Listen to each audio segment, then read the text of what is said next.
clean it reform, because this is going to be a political damage. How's it going to affect the what? The Term limits? reform. I don't know how it affects it, but I've said all along, look, if I had it my way, I would reform California's term limit laws. I don't think they work in our best interest. I think there's too much engagement by special interest in this building.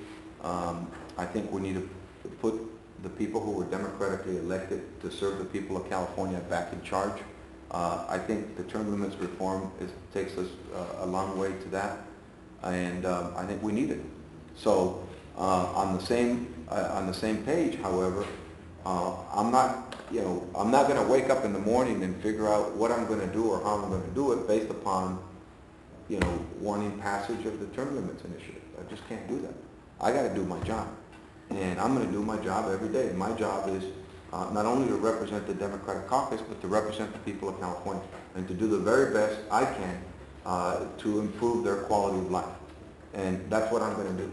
I'm not going to walk away from my own values or from the Democratic priorities, for that matter, in order to accomplish a goal that would allow me to be here another 6 years. I'd rather not be here another 6 years than if it would require that I couldn't stand up for the things that I believe in. It's just not who I am. I'm not going to do that. So, is it going to impact it? Voters do have a short-term memory. I don't know.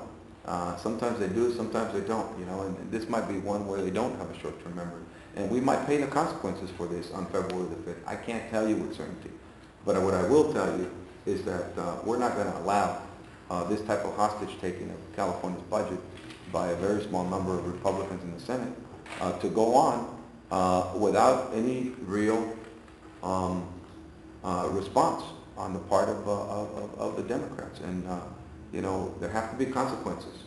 I got a 7-year-old who likes to watch a lot of TV, and if he doesn't do what his mother tells him when she tells him it's time to turn off the TV, there are consequences for his actions. Now, that's not a good analogy for Senate Republicans. These are adult men and women who obviously know. No women.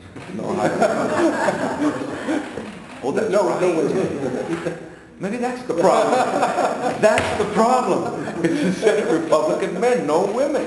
Had they had a woman in that caucus, it's just amazing, huh? No women. That's true. There's women in the legislature, but not in the Senate caucus. I guess we don't have a situation where if you have the husband move to the Senate, then the wife will go to the Senate. But you know what? If we pass that term limits reform, and you have a senator move to the Assembly, then you can have the Assembly member move to the Senate. Maybe not.